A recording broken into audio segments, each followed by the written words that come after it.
Hello everyone, Travis here. Today I am going to VOD review some Sparg0 versus Peabnut. I would like to do more VOD reviews on this channel. I feel like it's one of the most efficient ways to dissect top level gameplay and try to transfer knowledge to you guys. These are also probably my top two favorite Smash players, funny enough. Peabnut is actually probably number one, Sparg0 number two. I really love Peabnut's mentality on the game. He has such an open view. He's one of the players you can see his study show through actual gameplay. Sparg0 is kind of similar. I feel like Sparg0, the storylines of both of the players are really awesome. They're both wonderful people, and I was super excited to see them play, and I was also excited to see that Peabnut got, in the first set, the upset on Sparg0. Which I will say, shout out to Peabnut. I feel like he has improved tremendously recently. I feel like he's jumping into that, like, he seems to me, with just looking at his results, he seems to be jumping to kind of like a top 20-ish level, a top 10-ish level maybe. Like, basically, he's transferring to super top level is what I call it in my head. And he seems to be placing at that level more frequently. He is also just coming off of his patchwork win, so doing that into doing top 8 at Smash Supernova right afterwards. Very strong resume for sure. So I'm very excited to see. He's also one of the players that I think you can really see the high level concepts go through. But I've never really watched him as much as I should, so this is going to be useful for me as well. I'm going to learn how he plays and what I can take from it. But let's go ahead and get started. I'm probably just going to review one or two games. Keep it short and simple.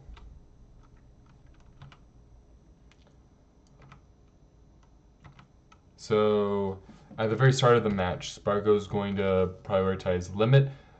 Peabnut is going to prioritize, it seems like stage control so far, or at least capturing center stage. So I've gotten coaching sessions from Peabnut before. Funny enough, we actually analyzed Sparg0 before. And one of the questions, I think in the concept of, or when we were analyzing Sparg0, one of the concepts brought up was win conditions. And I think you have to think about what options you do that increase your chances of finding your win condition. And it could be that Peabnut finds weight in center stage as it sets up for his win condition in cornering and then edge guarding Cloud. Maybe Sparg0 prioritizes limit because it, one, can be used as a win condition because limit options kill, and it can also boost his, even if you don't consider that your win condition by itself, maybe ledge trapping, edge guarding, juggling, whatever, you consider more. Limit will be beneficial in doing all that. Limit gives you better edge guarding options. The speed increase will help you temporarily in the future. It also helps your lose condition because it boosts his recovery. So limit is a very valuable resource. Those are my predictions off the initial parts of the match. It's a little hard to see what's happening with the go in the way, but Peabnut is immediately placing a hitbox towards like kind of that jump height in the center stage. I think this is basically protecting the most beneficial way Sparg0 could get to the center. I did actually see a jump from Sparg0, so maybe this was actually a prediction on that. Although I think with the timing of his jump, he's going to get there a little bit later than the hitbox is out. If this was a correct read, I wonder if this was something Peabnut studied before the match. But he just put a hitbox down there. He landed. He's still safe. He's still protecting center. He still has the positional advantage. Sparg0 is now jumping on top of him. He goes for an up air right away, but the late timing is going to reduce the effectiveness on catching that jump. Sparg0 does a back air here. Now, I've watched Sparg0 before. I know he's probably going to react to the situation and likely do jab afterwards, but I think he was just trying to cover both. He can kind of cover like a roll back and still cover other options with the jab or something else afterwards, and if shit hits the fan somehow, you can maybe like roll or shield instead. I guess I was wrong on the jab. Peabnut must have expected something because he spot dodged, but Sparg0 actually ran away and is initiating back air pressure. Placing a hitbox in front of your opponent or putting your hitbox in a certain position is very strong, as it basically blocks off and protects that area from your opponent. He's going to run a dash back and get Metal Blade. He might be doing this because he knows that Sparg0 is trying to place a hitbox to protect the position. So now it's kind of reversed. Peabnut's actually going for the resource, and Sparg0 is actually going for the positional advantage, where the very first start of the match was the other way around. But Peabnut likely knew that he was just going to put a hitbox down. Sparg0 plays very wally. He usually back airs, dashes back, or he back airs and does side B to do an undershoot. He doesn't like back air and then like overshoot afterwards very frequently. So he knew that would basically give him space. There's almost like an opening to gather a resource with very little risk attached. This is my prediction. Obviously, I do not know what's going in these players' heads. He flickers shield just in case he jumps. I know in Smash 4, the best player in Smash 4, when I've auto-reviewed him, I notice he always puts up a shield before he grabs, and he always puts up a shield before he jumps. I wonder if that shield was something similar. I think it's like an option select thing, like, oh, I'm going to flicker shield here, and then I'm going to jump.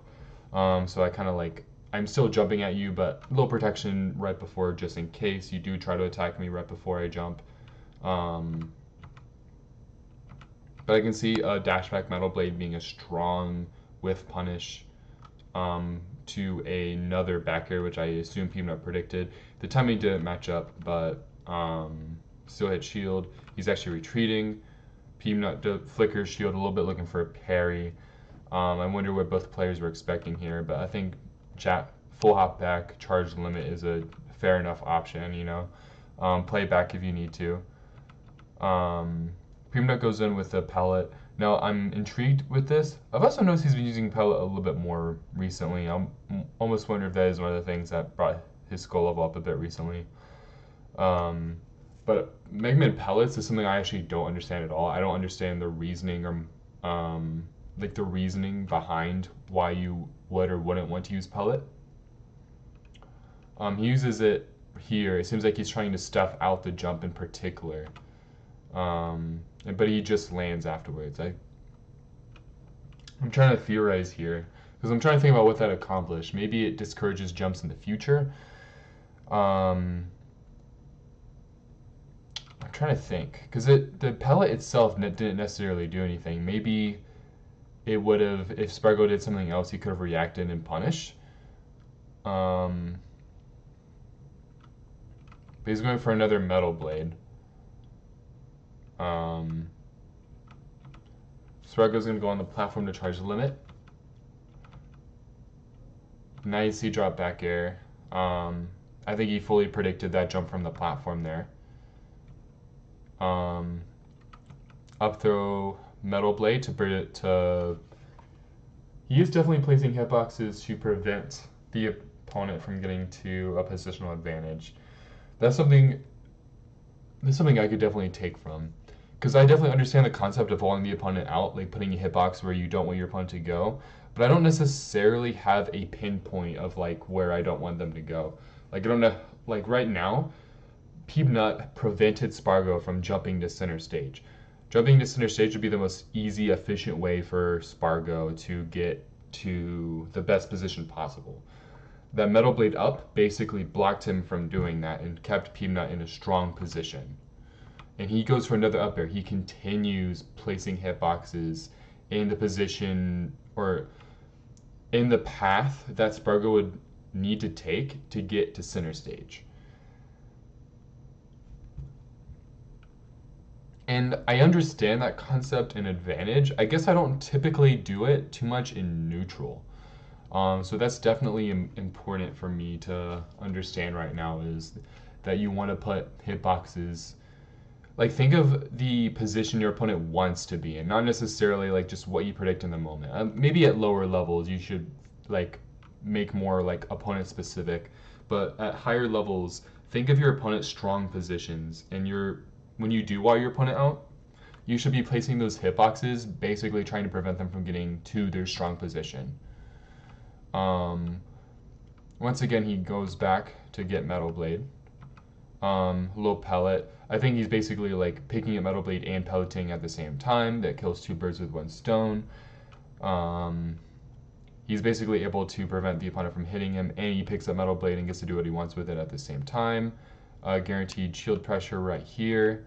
I don't know Mega Man specific stuff like that, but I'm going to make a guess and say that Metal Blade shield drop, or that Metal Blade Z drop on his shield, was a guaranteed into the grab. Kind of similar to how you can do Mario Fireball and guarantee that with the shields down into a grab if the positioning is correct. Forward throw, dash forward, goes for a dash attack. Interesting. I'm trying to think. So risk reward wise, this is probably a strong option because it does put Cloud off stage, which sets up a strong win condition for Mega Man. But I could think of a lot of situations where this dash attack wouldn't work. Maybe if he landed quicker and shielded, or if he double jumped or did an aerial, or did a specific aerial. I think he did do something. Let's see, he goes for a neutral B. But yeah, this could have been studied though. This could have been like, okay, I know what he does if he's in this position. And he read the neutral B and knew that dash attack would win there. That is very plausible. Dash attack. But I think if he did an aerial, or if he double jumped, I don't think this dash attack would have worked. In fact, it would have actually been detrimental, although I don't think he would have been in a lose condition state from losing out here. But hitting it give him a bigger reward. So risk reward was in his favor, basically. Because Cloud's off stage. Cloud could die here.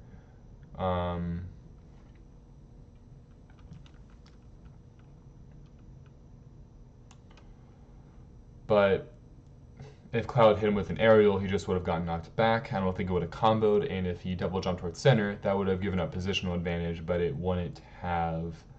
something else to notice is that the Metal Blade up and up air from earlier might have conditioned into that. So one concept to understand is, I like to follow an 80-20 rule with this, but I don't know if that's necessarily correct. It's just what I theorize might be correct. But like 80% of the time you want to try to prevent your opponent from getting into a good position. Basically prevent access from them getting out of disadvantage.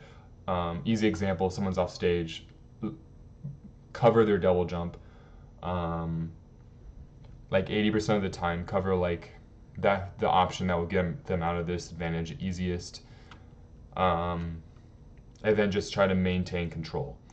But then 20% of the time, I think you should predict, because if you do that correctly, your opponent's going to start playing more reserved and disadvantage. Instead of like trying to double jump back onto stage, they're going to go low off stage, or they're going to like play patient in the corner.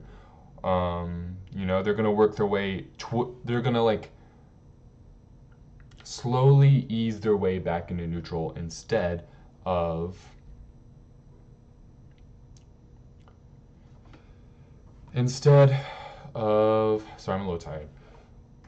Instead of trying to force it, but that's why 20% of the time you make a prediction.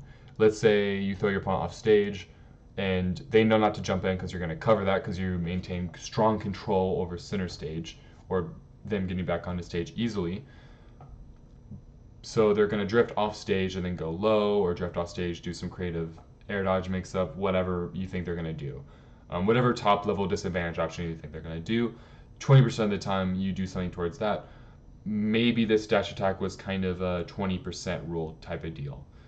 He knew that Sparg0 was not going to try to force his way back because he basically tried covering it earlier in the match. So basically it was conditioning, or it was like, oh, he's going to play a more reserved disadvantage, so that gives me an opening to get a big hit on the reserved disadvantage. These are just theories. Maybe this dash attack was random, I don't know. I love stuff like that. I love like movement manipulation. Double or jump off stage, and then his full hop. He plays pretty stationary. I think he's kind of like, he might be setting up for a down air, but he's also kind of like saying like, hey, I might down air here. A big part of top level player is like putting out the visual cue that you're looking for an option, but then you can play around how your opponent plays around that. So he's actually going to go back on his stage and then quickly ledge trump, but Sparg0 doesn't fall for it. I think Sparg0 has a really strong reaction time, if I recall correctly, so I wonder if he actually is able to react to attempted ledge trumps and buffer a get up option in time. Or maybe that's completely unreactable and he just guessed. Or maybe he was just like, it's whatever, I don't need to analyze too deeply into every little thing. So that accomplished two things. That's two concepts, I believe, that at least I'm aware of. One, he was able to kill two birds with one stone. He put on that pressure, and he got closer to center stage. So he kind of did both in one go. And two, it's an easy concept. Full hop aerials generally beat short hop aerials if you from above. There are some short hop aerials that cover full hop as well. A lot of them are being up airs, but there's some very privileged forward airs that can be done out of a rising short hop. But I'm also talking about landing aerial specifically, because the full hop landing aerial will fall on top of the short hop landing aerial. So I think those were two concepts in one.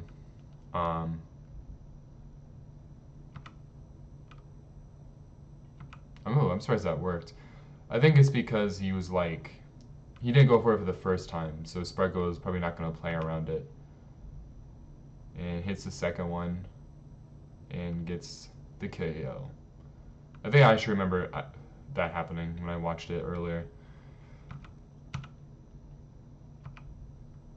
Yeah, a lot of top level players, if they have a character that has the it does depend, because some characters have higher gravity, some characters have different jump heights. So the usefulness depends on if you can get to the platform in time without being kind of a sitting duck. But I know a lot of top players do neutral air dodges to the platforms quite a bit. Unfortunately, with Diddy Kong, I actually don't think Diddy Kong has a great neutral air dodge to any platforms, but there's a lot of characters, seemingly Mega Man as well. Good parry. Honestly, speaking to myself, I should definitely parry people on platforms more. It seems like a very strong option, and I think a lot of people are very predictable with even top level players or high level players are predictable. Case in point, honestly, with their platform pressure. Ooh, I think that was like a fake out. Like I was like, oh, I'm gonna jump off the platform, JK, and good knowledge knowing that. I don't know anything about like the mechanics of Leaf Shield. I don't know if that he just has a very low double jump and that's why he was able to do that so quickly, or maybe the Leaf Shield actually influences his movement attributes. But good knowledge knowing that he could like quickly double jump leave, because I feel like any character could like run off, double jump back on, or maybe they could run off and then double jump wave land back on to save a little bit of time. And honestly, I've done that before, but this seems faster, so it seems like a very strong option. It's basically like a fake out run off the platform, but Sparg0 reacts to it very cleanly, gets a neutral air. Throw down the metal blade. That's actually strong because he can jump towards center or a good position, and that metal blade down basically walls off that area. Um, Connects the forward air off of it. I think the up air might have been guaranteed. I don't think there was any counterplay of that. He actually might have even chose the best option, or at least the best like easy option. I'm sure there's some niche counterplay, but best easy option, which was basically going even with. I don't know if that was guaranteed or not. I'm sure there's a window to get out of it or something, but it's probably very small. I can see why a top player would roll in that situation. I think rolling feels the safest, but I think Peabnut was on top of it. And honestly, even if that didn't work, I don't think he would have gotten punished. Although I wouldn't be surprised if a drop-off forwarder would have hit him. But I don't know if he could have dropped shield fast enough.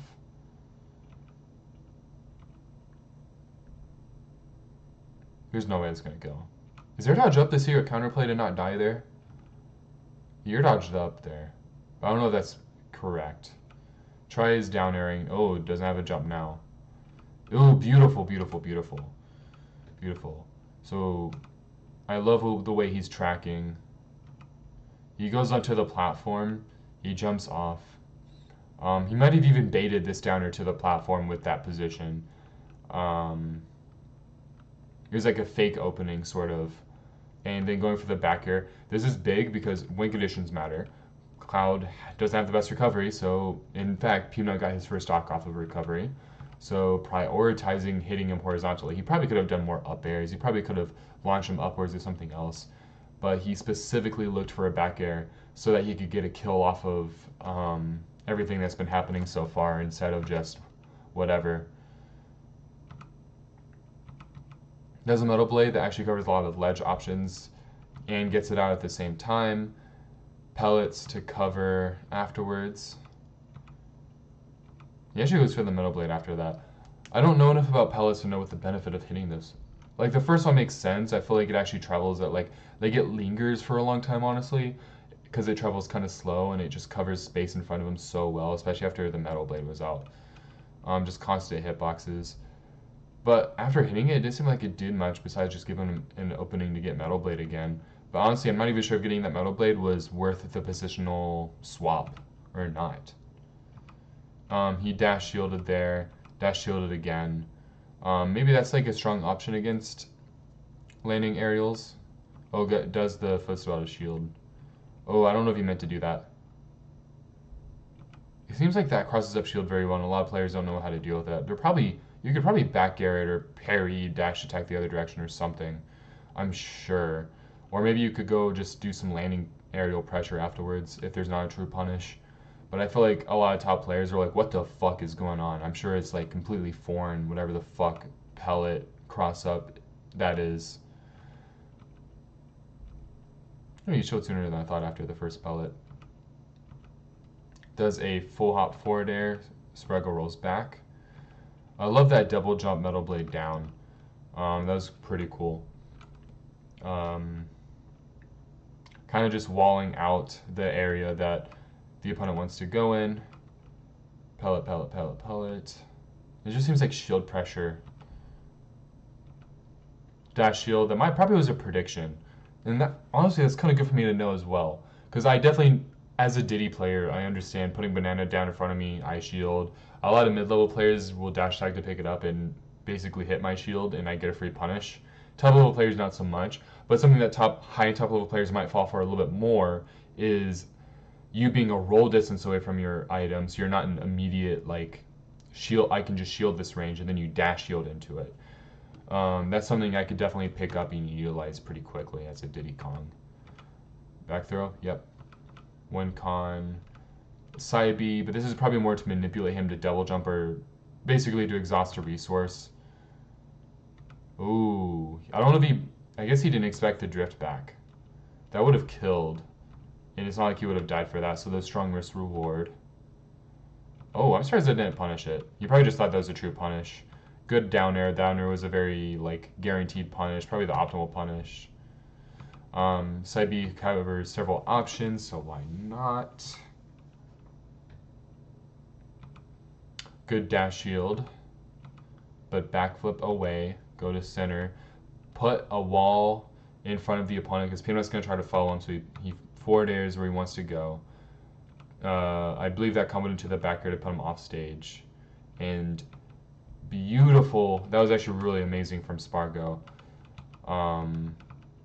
Gets the high. Something I noticed is good players are much more likely to go for a double jump here. I think they think it's like, I guess guaranteed.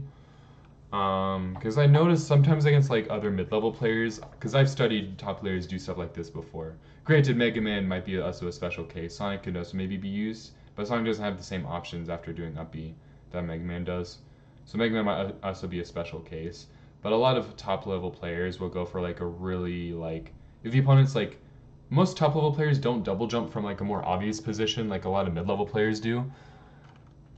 But if they're like kind of high up, like they get set at a high angle, and they see the opponent double jump at them, because like, look,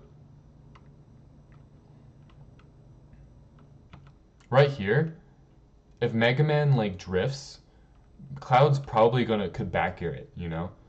So you have, in my opinion, you'd have three options. You either go vertically up, you go down, maybe you like fast fall and air dodge down and then recover low. You drift backwards and then drift in. And honestly, the last one might have been. The other two are probably good. But upping is very tempting here. Against a lot of players, it will basically escape you from the situation. I feel like top level players will, if you jump at them in a way that I'm like, you need to do something or I'm gonna back air you, they're gonna like double jump out of the way. Funny enough, mid-level players I find don't double jump in this position as much. I think it's because visual cues don't always work on them in the same way.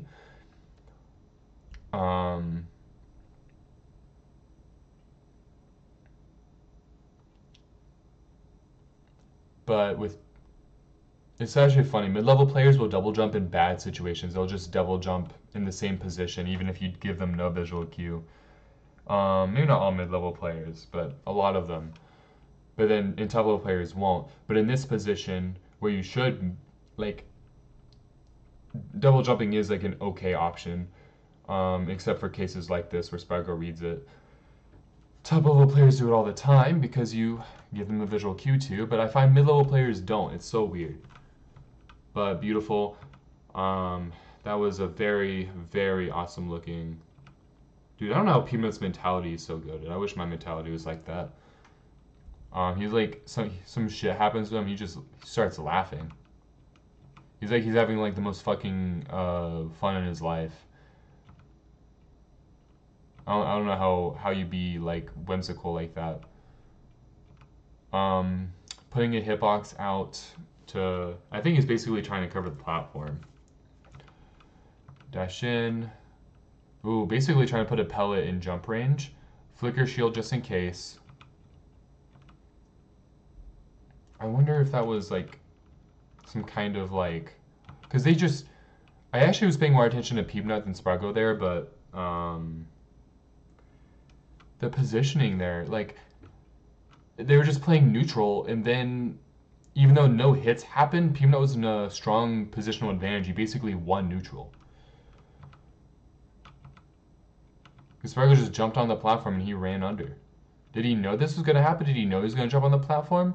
In my opinion, this is basically just as valuable as getting hit on your opponent winning neutral and hitting them onto a platform.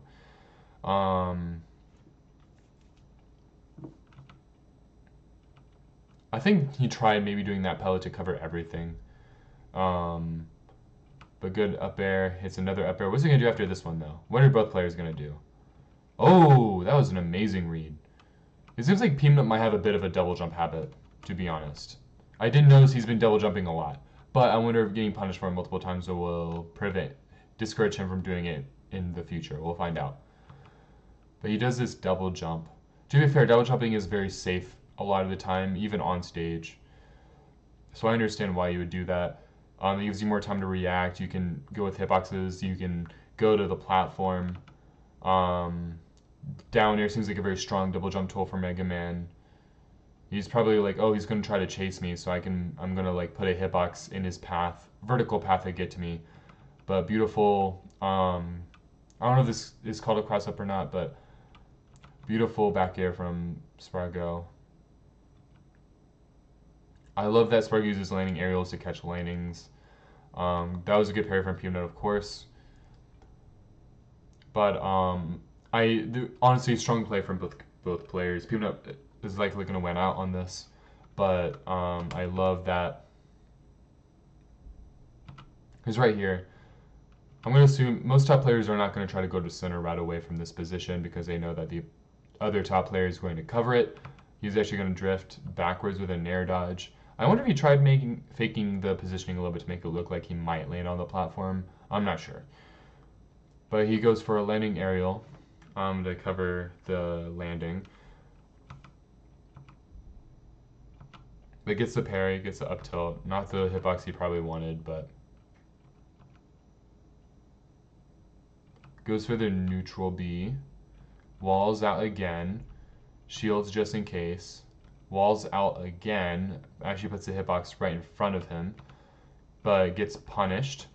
Kind of gets vertical with punished. And gets combos into up tilt. Might as well get a resource while your opponent's respawning. I don't know what that side B did. Maybe it was just random. I don't know. Or maybe you can sticky someone while they're invincible. I actually don't know the answer to that. And maybe that's why you did it.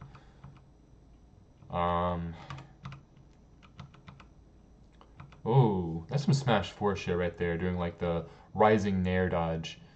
I could see that being strong, especially with the way Mega Man maneuvers. I know he's doesn't have the best speed, but you have so much control over him that you can he's stiff, but he's stiff in a good way. I don't know how to explain it. I think it's traction related, if I recall. I get the back air. I like that. Honestly, with Diddy Kong, I can replicate something similar because I throw my banana down at my opponent a lot to try to shield pressure them or to cover something like that in a similar vein. But I need to drift completely forward in case my opponent just completely backs up and try to hit them more. He did get punished for it here, though. I thought taking on top of an item is whatever. This time's a parry. It's okay. Doesn't get the double jump read that time. I don't know if it was a timing thing or if Peabnut reacted and then double jump fared on reaction. Gets the pellets. Gets it again. Ooh. Peabnut goes for the double jump read. If he double jumped there, the pellet would have hit him. I think he was trying to basically okay, I'm going to cover double jump and get to center stage at the same time. But he actually had an opening to back air there. Up air. Tries coming into another up air, doesn't work, but he's landing. Sparg0, he basically, if you factor in the cone when you're landing, you can land either left or right. Sparg0 chose a 50-50 up air here. That would have covered him drifting to the left. But even though he missed, he's still in an okay position. So it's basically a 50% chance of hitting and getting good reward, and a 50% chance of just resetting neutral. Pretty good odds if you ask me. Always set up situations like that if you can. Ooh, I think he's experimenting, what can I punish that with? Ooh, beautiful spot dodge read. I know Peabnut for a fact studies his opponent, so he probably knew some of the reads he's making, he probably studied player specifically.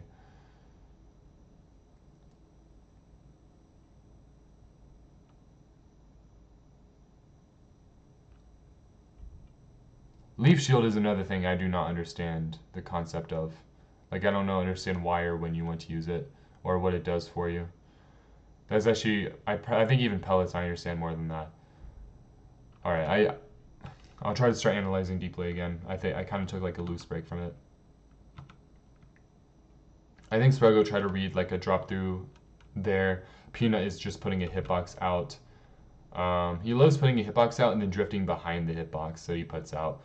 It seems like a very strong retreat tactic because you basically create space with you and your opponent, but block off their ability to hit you for the most part. Again, there's always niche counterplay to everything. Sparg0 goes in, makes a shield read. Peabnut does not shield though, and he actually uses the platform as a way to get Metal Blade faster. I think he tried to pick up the Metal Blade. So I will say, Very strong for Sparg0 to just wait there and react. Sparg0's option selects and reactions are amazing. Just from studying him before, if there's a way, if he's in a position to react to something to hit you, even if he's not necessarily looking out for it, he will.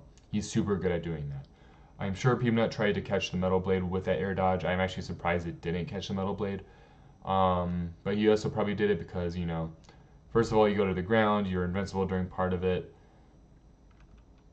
Just kind of like doing landing air dodges in Brawl. But also because a lot of people will try to hit the platform, but you just phase through it, and then you're fine. Maybe even a good position after they whiff the hitbox above you. But I think Sparg0 just didn't happen to swing right away, and because he didn't swing right away, he was able to react to something and just got a free dash attack from it. He gets the middle blade. I wonder how he uses it. Goes for that. I think he tried to cover multiple things. Goes for a jump read.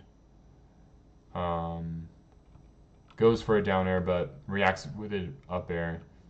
Goes onto the platform. I think this platform is a strong vertical advantage position. I think he reads a full drift back, Sparg0 does. I think he's reading Peabnut drifting to the left there. So he goes for a back air. Because Peabnut did drift back pretty much every other time this set. But I think he adapted to that, and the layer above that is basically just not drifting out and just hitting from above.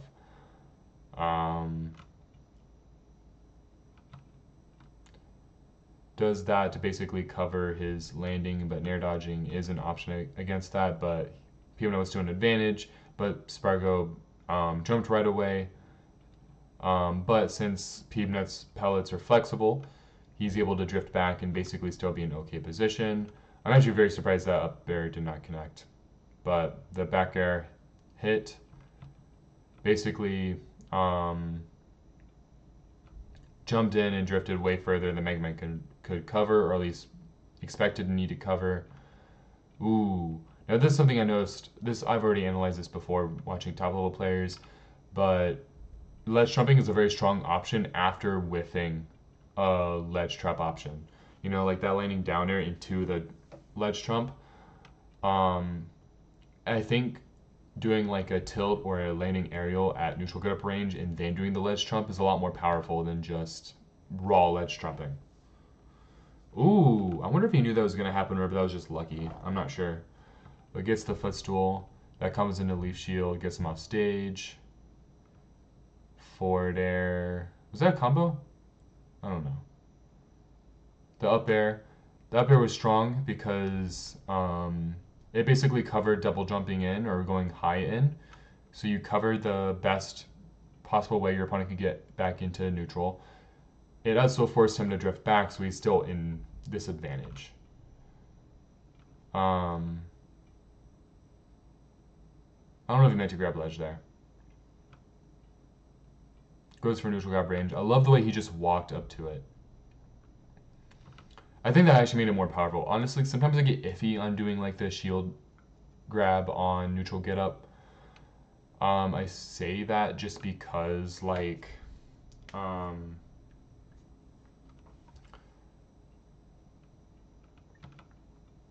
does he do? Okay. I'll analyze that in a second. And then it's kind of similar to like whiffing a option before going for the ledge trump. The visual cue is just more powerful, and you just transfer to it with something that leads into it better. Go off stage to basically make them. You kind of just dictate when they have to choose an option to get back. High up B. I also love that he like lands back on stage and shields right away. I'm sure that would have covered something more aggressive, or he was already in position to maybe punish Cloud up B. But he goes for that. Ooh, he reads that. I think he's like, okay, he's in disadvantage. He's going to try to quickly get back to center as fast as possible, so I already know he's going to run off the platform. In fact, I know I would run off the platform in that situation, so that's a very fair read to do. So get a back air here.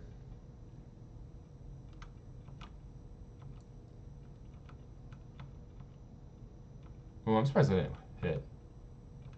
Ooh.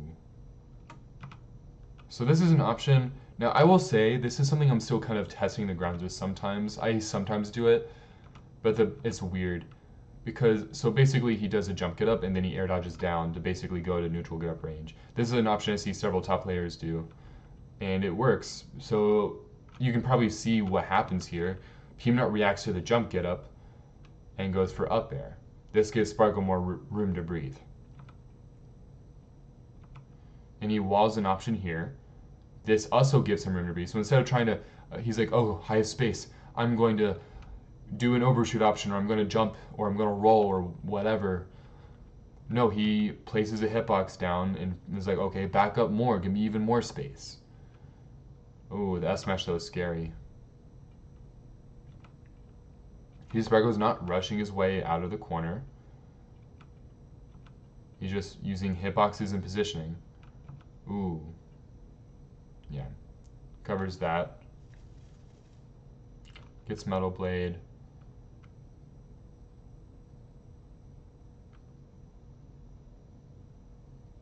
I do appreciate that he did a Tomahawk throw. That's very strong.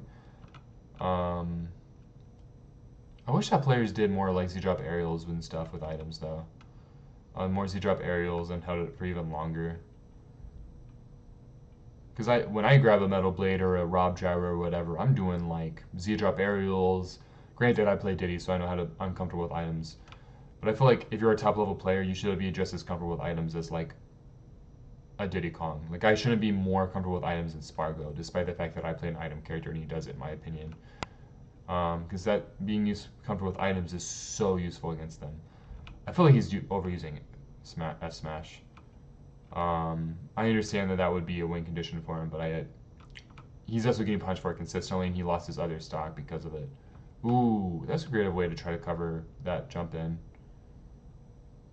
I think Sparg0 wins this game if I recall correctly, but I don't. It's a little hard to believe with how the game was going up until now. I think he tried reacting to the roll and he just reacted late, so it got shielded. I could totally try to SDIing that. Goes for that again. Sparg0 seems a lot more comfortable covering with up air, because you see Mega Man above you if you do an up air. Peabnut doesn't really like jump in and then landing nair dodge that often. He usually does do a hitbox, and Cloud's up air just beats anything. Up B, give him more space, but he's gonna up air that.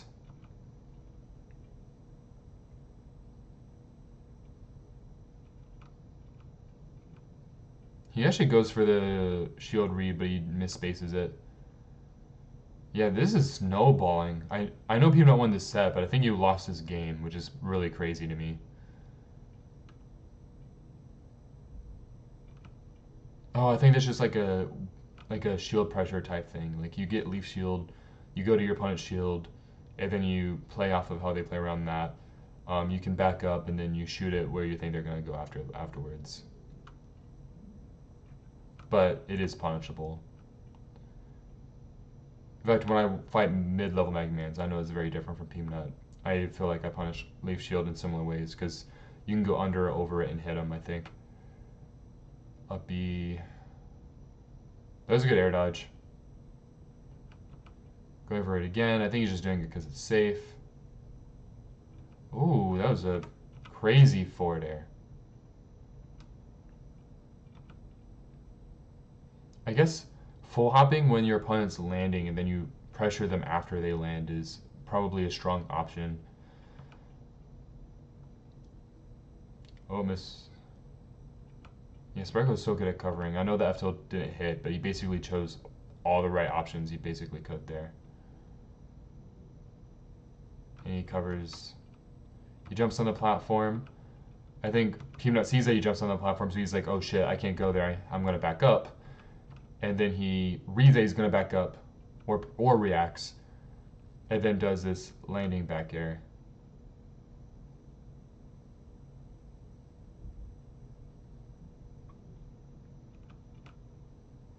And Sparg0 takes the first game with a crazy comeback. I would have never expected him to win. I do think maybe, it felt like Peabnut maybe, not to give him advice because he's way better than I am, he's way more knowledgeable than I am. But I could definitely see some like, he played differently in the first few stocks, I think. I think the end of stock 2, he seemed too tunnel vision on getting the kill almost. And then stock 3, he was more like trying to keep himself from losing his losing the lead and losing the lead he had this whole time, and he seemed too focused on getting a kill at stock 2. And stock 3 he seemed too focused on not getting hit, I guess. And I think Sparg0 just took advantage of that, which is useful information for me because I think I do both of those things way too much. It's an easy habit for me to fall into. I'm sure Peabnut falls into that habit way less than I do. But you don't want to just focus too much on hitting your Q move too much. And some characters can over centralize a little bit around it, but not usually. And then I think focusing on not getting hit. Funny enough, me and Peabnut also had a session kind of about playing not to get hit because you have to take risks. But I think he played too much not to get hit there. He was playing too safe. I think that's partially what lost him that first game. But he must have learned from it because he did win this set. But I think that's enough for now. I appreciate you guys watching. Hopefully that was informative. Hopefully you guys enjoyed that. I'd love to do more VOD reviews in the future. And hopefully I'll improve as time goes on. I think I definitely was better at the beginning than I was at the end. I think I started losing steam a little bit. But at the beginning I was hyper-analyzing every little movement, reposition. But yeah, let me know if you guys want to see more of these. And I hope you guys have a wonderful day.